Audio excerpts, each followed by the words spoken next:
root 48, root 16, root 3. 16 is the biggest square number factor of 48.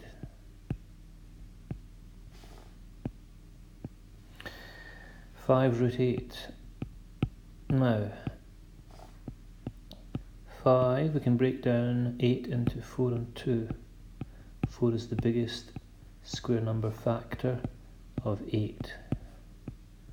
Square root of 4 is 2, so we end up with the answer 10 root 2.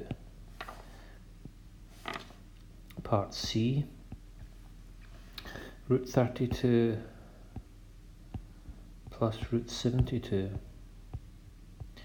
The biggest square number factor of 32 is 16, so root 16 root 2 plus, in this case it's 36. That gives us 4 root 2 plus 6 root 2, and it's 10 root 2 then.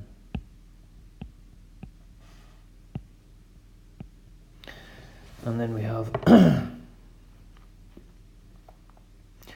3 root 8 multiplied by 2 root 2. Now what I'm going to do is to change the order of this. I'm going to have the 3 and the 2 multiplying, and then the root 8 and the root 2 like so. 3 times 2 is 6. Root 8 times root 2 is root 16. 16 is a square number. 6 times 4. 4 is the square root of 16. 6 times 4 is 24. Question 80, solving a pair of equations. I'm going to choose to eliminate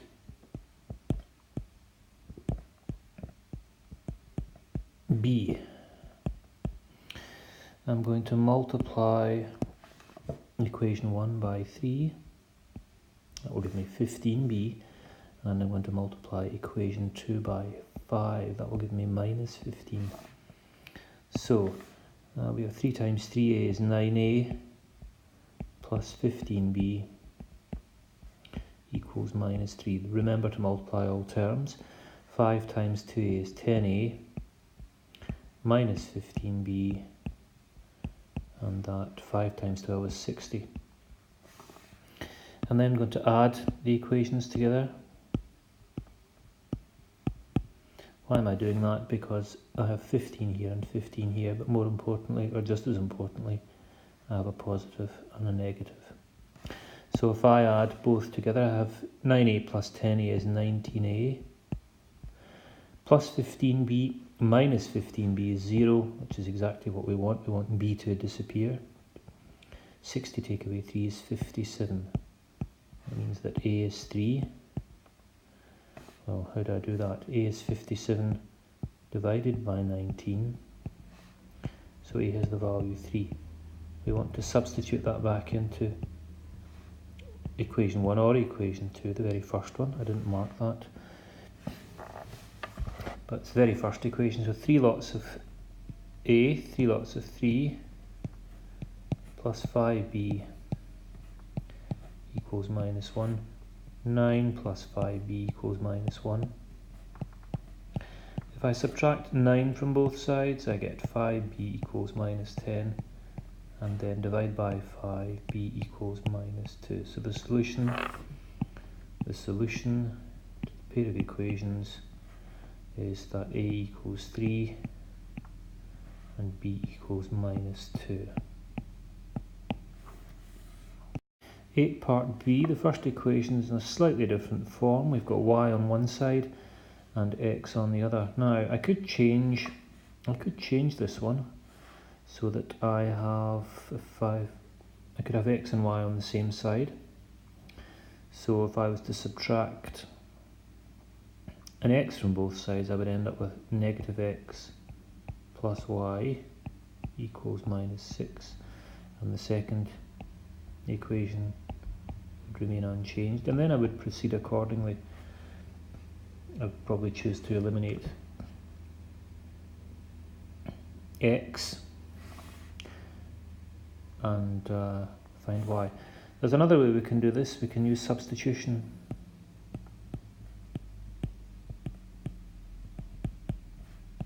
Equation 1 into equation 2. So equation 2 is 2x plus 3y, but we know that y is x minus 6.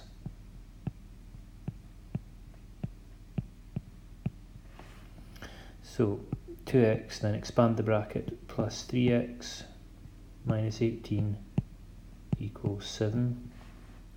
5x minus 18 equals 7. If I add 18 to both sides, 5x equals 15, 5x equals 25, and x equals 5. Now if x equals 5, I can substitute that into equation 1 to get the value of y. So it's y equals 5 minus x, or x minus 6, so it's 5 minus 6, and that is minus 1. So the solution then is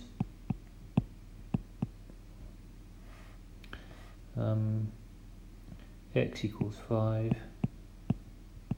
and y equals minus 1. 9a, find the equation of the line. You want to pick 2 points on the line. So if you look at your diagram, I'm sure you'll be able to identify the point 0, 3 as lying on the line. And we've also got the point, pick any other point through which the line passes quite clearly, 3 along, 9 up. Now what I'm going to do is to work out the gradient. The gradient formula is y2 minus y1 over x2 minus x1. So it's 9 minus 3 over 3 minus 0, 6 over 3 is 2. We also know that this here is the y-intercept. If you look at the diagram again, you can see that the line crosses the y-axis at 3. So that's the value of c. Now, y equals mx plus c is the standard form for the equation of a straight line. We've just calculated the gradient is 2, so y equals 2x plus 3. Part B, let me pick 2 points, 2 very easy points to work with. You can see that the line cuts the y-axis at 0 along 8 up, and it cuts the x-axis at 8 along 0 up. So I'm going to do a gradient calculation. Now see if you can follow me without writing down the formula and labelling the points x1, y1, x2, y2. So 0 take away 8 over 8 take away 0. That's minus 8 over 8, which is minus 1. The gradient of the line is minus 1. If we look at the diagram, we can see that the y-intercept has the value 8. So y equals mx plus c, and y equals minus 1x plus 8. Question 10a, change the subject of the formula to m. Nice and easy here. We're going to get rid of the multiplying p squared. To get rid of a multiplying quantity, you divide. So q over p squared equals m, or m equals q over p squared. Part B, t equals mv plus p. First thing to do is to get rid of p. So t minus p equals mv. V multiplies m. To get rid of the multiplying v, we divide by v. And then m equals t minus p over v. Part C, k equals 1/2 mg. Now, get rid of the dividing 2 by multiplying by 2. That gives us 2k equals mg. G is multiplying m. We want to get rid of that multiplying g. So we'll divide m equals 2k over g.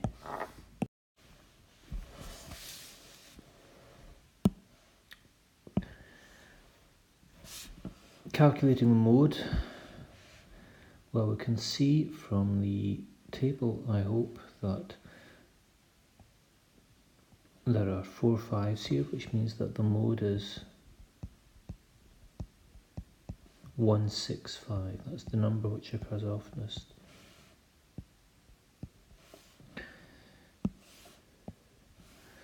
Now, we then want to work out the range. Well, the smallest value is 154. Should put in grams here. And the largest value is 172. So to calculate the range, we subtract the smallest from the largest. 12 and 6 is 18 grams. Now, part C,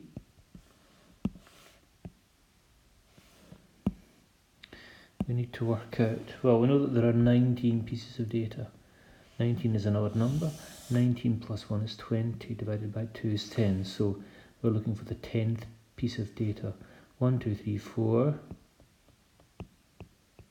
5, 6, 7, 8, 9, 10. So 164 is the median, the middle piece of data.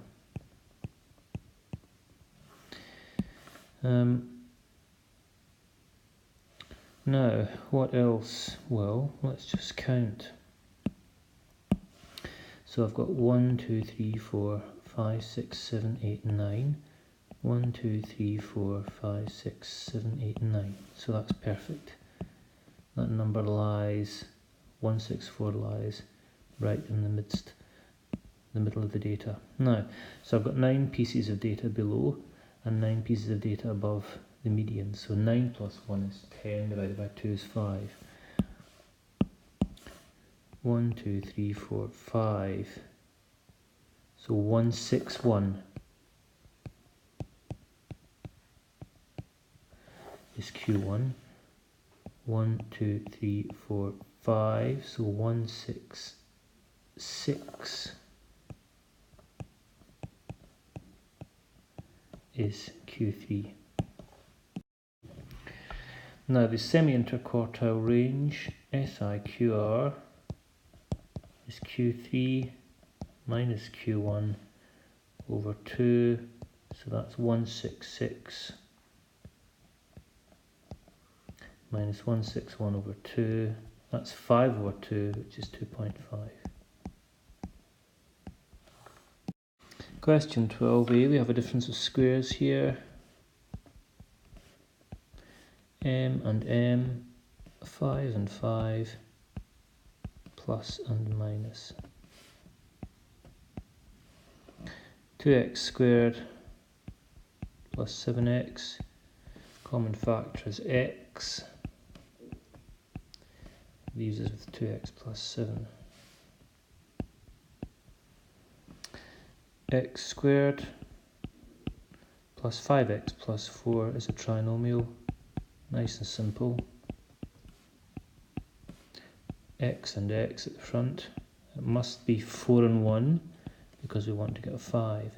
Signs are the same and they're both positive. 25x squared minus 9y squared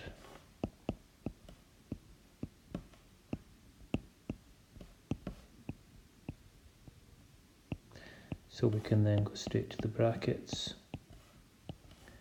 5x minus 3y and 5x plus 3y. Part E, 6x minus 10xy is a common factor. We can take out 2x as the highest common factor. 2x times 3 is 6x.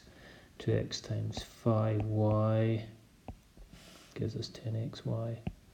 And last one, 6x squared plus x minus 2. It's a trinomial. A bit more complicated.